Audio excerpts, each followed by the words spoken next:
সারা বিশ্বের আলেমদের মাথার মুকুট আমরা যাকে মনে করি, এই যে তাফসীর মাহফিলের জনক যিনি পৃথিবীতে, বিশেষ করে বাংলাদেশে তো হবেই।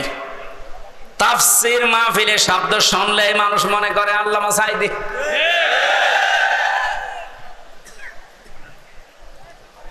কি ছলা কলা করে ষড়যন্ত্র করে তাকে ইনজেকশনের মাধ্যমে দুনিয়া থেকে বিদায় করে মানুষকে দেখিয়েছে, বিশ্ববাসীকে জানিয়েছে উনি এমনিতে মারা গেছে। উনি এমনি মারা যায়নি, ওনাকে যেহেতু মেরে ফেলা হয়েছে সুতরাং উনি শহীদ। কথা বলেন না কেন? আজকে বিমানে আসার সময়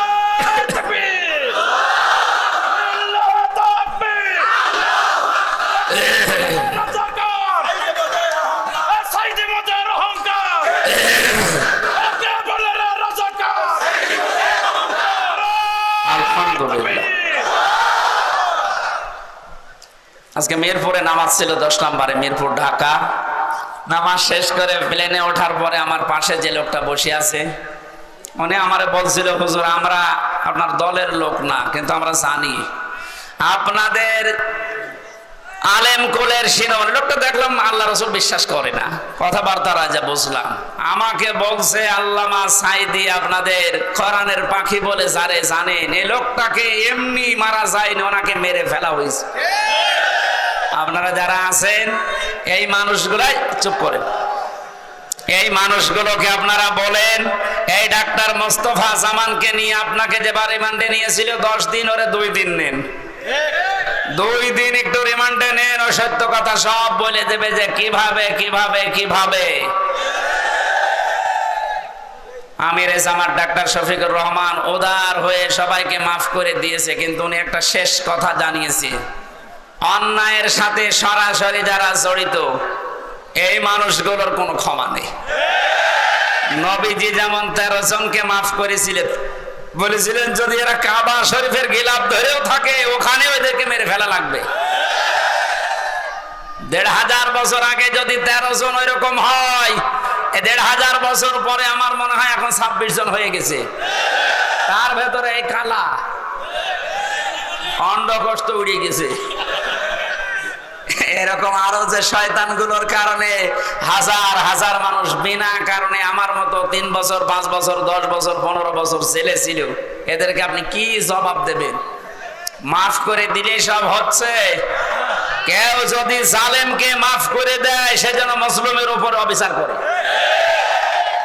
এজন্য ভুক্তভোগী যারা, আমরা তো জানি আমার মেয়েটা আমারে চেনে না, ছোটটা, আমার মনে কি দুঃখ বলেন তো। আমি যদি অপরাধ করতাম আপনি আমার অভাবে রাখতে পারতেন, কিচ্ছু জানি না। কিন্তু সুখের সংবাদ, গত পরশুদিন আমার মামলা সব ঢিসমিস হয়ে গেছে। কারণ বিচারপতি দেখার পরে বলছে কি দেখে বিচার করব, এর ভেতরে তো কোনো মাল নেই।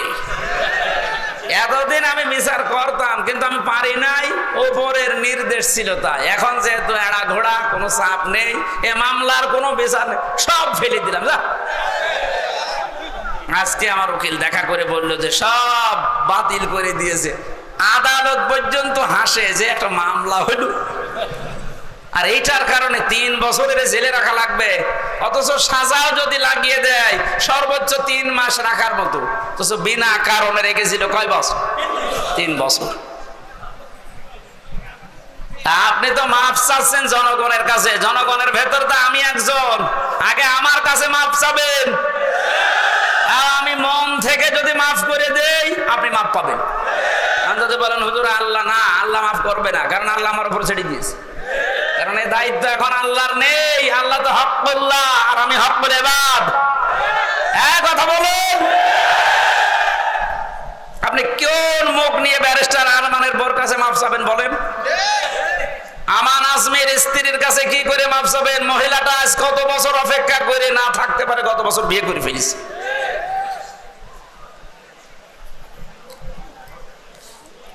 শয়তান পর্যন্ত আমার মনে হয় কান্নাকাটি করেছিল, কিন্তু জালেমদের মনের ভেতরে একটু দয়া আসে না।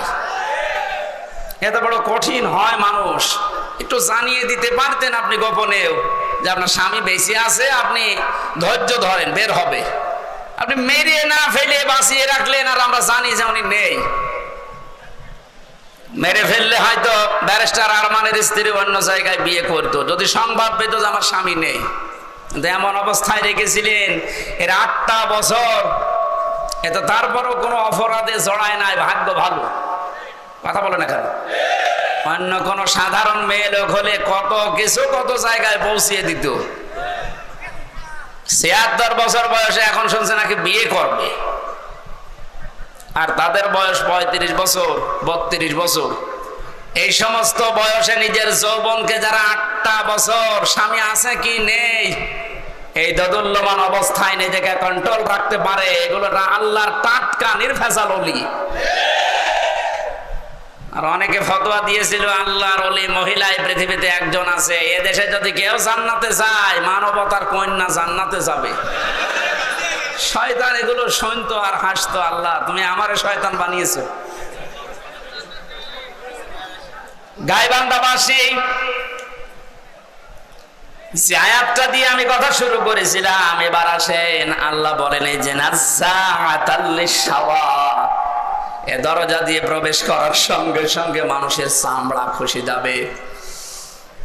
রিমান্ডে আমিও 10 দিন ছিলাম, আমাকে ওরা শাস্তি দিয়েছিল কঠিন, 11 ঘন্টা টাঙিয়ে রেখেছিল, চোখ কালো কাপড় দিয়ে বেঁধে, হাত হ্যান্ডকাপ দিয়ে, পায়ে ডান্ডা বেড়ি দিয়ে এমন অবস্থায় টাঙিয়েছিল আমি 4 ওয়াক্ত নামাজ পড়তে পারি নাই। একেবারে যে কোরআন আমার সামনে, আমি সত্য কথা বলছি, জোহর আসর মাগরিব ইশা আমি ইশারায় পড়েছিলাম, কারণ জানি না যে এখন জোহর না আসর। মাটির নিচে এমন এক ঘরে নিয়েছিল, ওখানে দিন রাত বসা যায় না। এই কঠিন অবস্থাতে শুধু জিজ্ঞাসা করতাম যে স্যার এখন কি নামাজের সময় হয়েছে, ঝাড়ি দিত উপর থেকে, কিসের নামাজ পড়বা। যে কয়টা অফিসার আমি দায়িত্বে পেয়েছি কয়েকটা এত খারাপ, এত জানোয়ার, আল্লাহর ভুল ধরতো। বলেন যে লোকটা আল্লাহর ভুল ধরতে পারে তার কাছে আমির হামজা কি? আমার মাঝে মাঝে নখ তুলে নেওয়ার যে যন্ত্রপাতি গুলো আছে নিয়ে এসে বলতে যে নখ তুলে এইগুলো দিয়ে। আর এখন জালেমদের একটু শুধু ডিম মারছে তাই অনেকের সহ্য হচ্ছে না।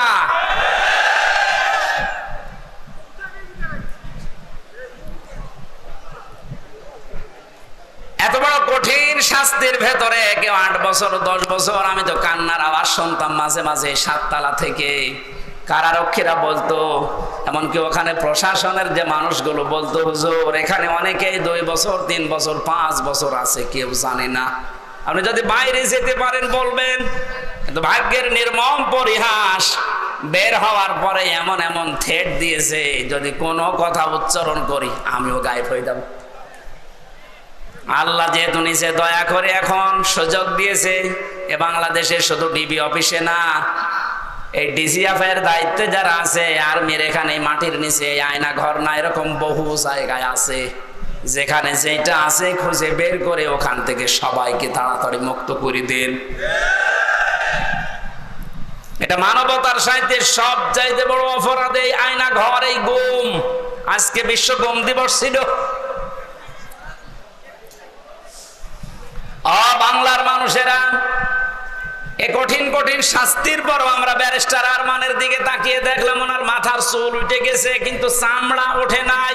আর আল্লাহ বলেন নাজ্জাআতাল লিশাওয়া, এই লাজা দিয়ে প্রবেশ করার সঙ্গে সঙ্গে মানুষের আগে চামড়া উঠে যাবে। এখন আপনি টের পাচ্ছেন যে কঠিন কত বড় ভয়ঙ্কর জায়গা। এই লাজার ভেতরে আল্লাহ বলেন তাদউ মান আদবারা ওয়া তাওয়াল্লা, তাদেরকে লাজা ডাকতে থাকবে যারা সত্যকে সত্য জানার পরেও পিঠ ফিরিয়ে চলে গেছে। এই দেশে 8:30 থেকে 9:30 থেকে আরাম আরম্ভ করেছি, এখন 10:30 বাজতেছে। একটা ঘন্টায় যত কথা বললাম, একটা কথা কোরআনের বাইরে হাদিসের বাইরে মন মতো বলেছি। কোন উদাহরণ যদি দিয়েছি কোরআনের সাথে মিলিয়ে দিয়েছি। এই সত্য পথের দিকে আপনাকে আমি আহ্বান জানাচ্ছি।